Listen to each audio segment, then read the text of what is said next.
Assalamualaikum warahmatullahi wabarakatuh. Waalaikumsalam.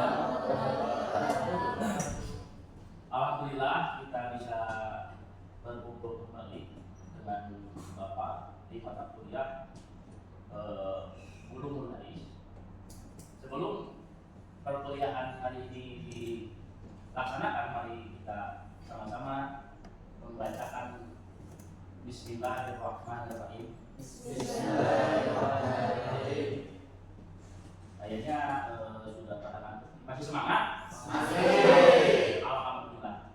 Untuk pertemuan kali ini, Bapak akan mempraktekkan takhrij hadis dengan metode praktis. Jadi metode takhrij itu kan ada dua, teoritis memakai teori takhrij, kemudian praktis. Ada yang tahu apa itu takhrij? Oh iya, silakan. Secara singkat, takhrij itu diartikan sebagai suatu usaha mencari derajat, sanad, dan buah hadis yang memang belum diterangkan oleh si penulis atau si penyusun dalam sebuah kitab. Ya, jadi secara singkat, jadi takhrij itu suatu usaha mencari derajat hadis. Apakah sahih, hasan atau dhaif, atau mencari sanad, atau juga mencari rawi yang memang belum dijelaskan rawinya, kemudian sanadnya belum ada, kemudian posisi derajat hadisnya juga belum ada. Ada yang mau menambahkan? Ya, silakan. Hadis menurut istilah juga adalah menunjukkan tempat hadis pada sumber aslinya yang mengeluarkan hadis tersebut dengan sanadnya dan menjelaskan derajatnya jika diperlukan. Ya, betul sekali ya. Kemudian ada yang tahu manfaat kita belajar takhrij itu apa? Oh silakan. Yang pertama yaitu memberikan informasi bahwa suatu hadis itu bisa termasuk hadis sahih, hadis hasan atau hadis dhaif setelah diadakannya penelitian dari segi matan dan sanadnya. Ya, betul sekali. Ketika kita belajar takhrij atau bertakhrij hadis, kita akan tahu kalau belajar hadis di mana asalnya, siapa yang mengeluarkan hadis tersebut dari masyhur asliahnya. Sudah kita ketahui bahwa metode takhrij itu ada beberapa metode. Pertama yaitu dengan cara mengetahui periwayat hadis dari para sahabat. Jadi melihat dari sanad sahabat yang meriwayatkan itu siapa. Jadi dilacak dengan menggunakan tiga kitab yang biasa digunakan untuk melacak hadis tersebut, dengan menggunakan kitab masanid atau musnad, kemudian menggunakan kitab mujam, kemudian menggunakan kitab katalog. Tapi ini tidak akan Bapak bahas karena ini metode klasik yang memang kalau dipraktekkan sangat lama. Nanti di pertemuan-pertemuan berikutnya kalau memungkinkan kita praktekkan. Kemudian metode yang kedua menggunakan lafaz hadis. Misalkan man tasobbaha, jadi kata yang populer itu misalkan di tasobahahnya atau di awal hadisnya. Jadi kitab-kitabnya sangat banyak. Jadi metode-metode yang masuk kepada metode klasik. Kemudian metode ketiga dengan cara mengetahui kata yang jarang menggunakannya. Misalkan man tasobbaha, misalkan samarah, misalkan kata yang jarang digunakan di kalimat hadis itu apa. Kemudian keempat, kemudian kelima yang kita akan bahas ini yaitu metode yang ini. Jadi metode dengan menggunakan media elektronik.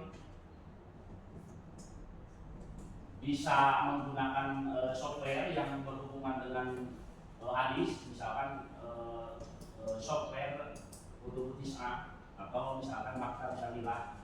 Ini bisa mencari hadis dengan sangat cepat. Kemudian bisa juga menggunakan Google. Jadi kita ketik lafaznya, nanti Google akan menelusuri hadis tersebut. Untuk mempersingkat waktu, kita praktek saja langsung. Coba nyalakan HP-nya. Dinyalakan HP-nya, kemudian yang HP-nya belum ada aplikasi huruf Arab di download dulu, karena memang ini harus menggunakan huruf Arab dalam menelusuri hadis yang kita akan telusuri. Sudah bisa? Sudah? Ya siap, kita akan coba mencari hadis, melacak hadis di sini, yaitu untuk matanya ya, man tasoba saat amarot ajwata.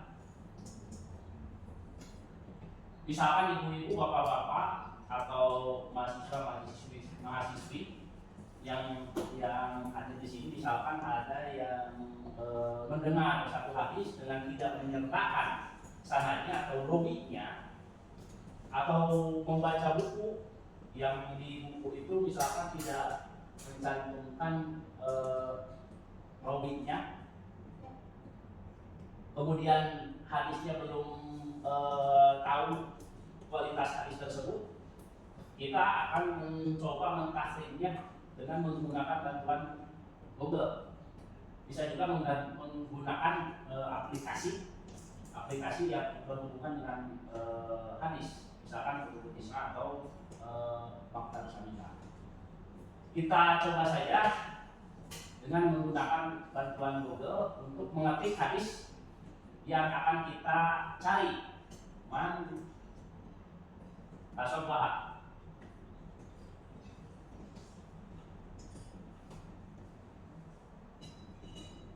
Ini nanti akan muncul hadis-hadis yang berkaitan dengan hadis yang kita klik ya. Coba kita diklik yang ini. Sudah ada yang menemukan? Sudah Pak. Sudah? Coba dibacakan hadisnya bagaimana? Man tasobah sab'in amaratin ajwatan lam yadurrahu dalikal yawma sumun wala sikro. Ya, ini kan sudah kita temukan ya. Hadis ini bisa dibacakan yang di bawahnya, rawa diriwayatkan oleh. Jadi posisi Sa'ad bin Abi Waqqas ini tokoh sahabat. Jadi tokoh sahabat. Jadi hadis ini diriwayatkan oleh Sa'ad bin Abi Waqqas, di tokoh sahabat. Kemudian hadisnya siapa? Hadisnya adalah Muslim. Kemudian ini ada di kitab Sahih Muslim. Kemudian nomor hadisnya berapa? Kemudian posisi hadisnya ini apa?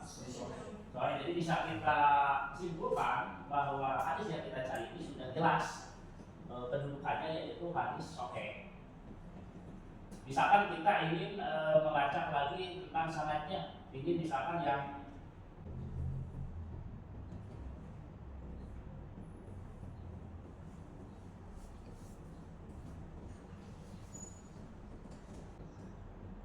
nah ini kita bisa temukan hadis yang sanadnya mungkin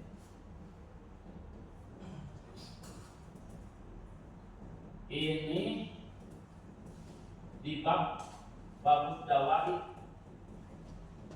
bil udwatil disikri. Jadi di bab pengobatan dengan menggunakan kurma ajwa untuk orang yang kena sihir. Jadi kurma ini menurut hadis ini bisa menyembuhkan seorang yang kena sihir. Kita sudah menemukan sanad lengkapnya ya. Jadi ada sanad Ali, ada sanad Marwan, Akhbarona Hasim, Akhbarona Umar bin Sa'ad, Amir bin Sa'ad, an Abihi radhiyallahu anhu. Jadi sudah kita temukan. Jadi an Abihi ini Sa'ad bin Abi Waqqas, tokoh sahabat an Abihi dari ayahnya. Ini Di Fathul Bari ini di Bukhari juga ada. Jadi sudah bisa kita temukan dua sumber Mashadirul Asmiya ini dari Bukhari dan Muslim.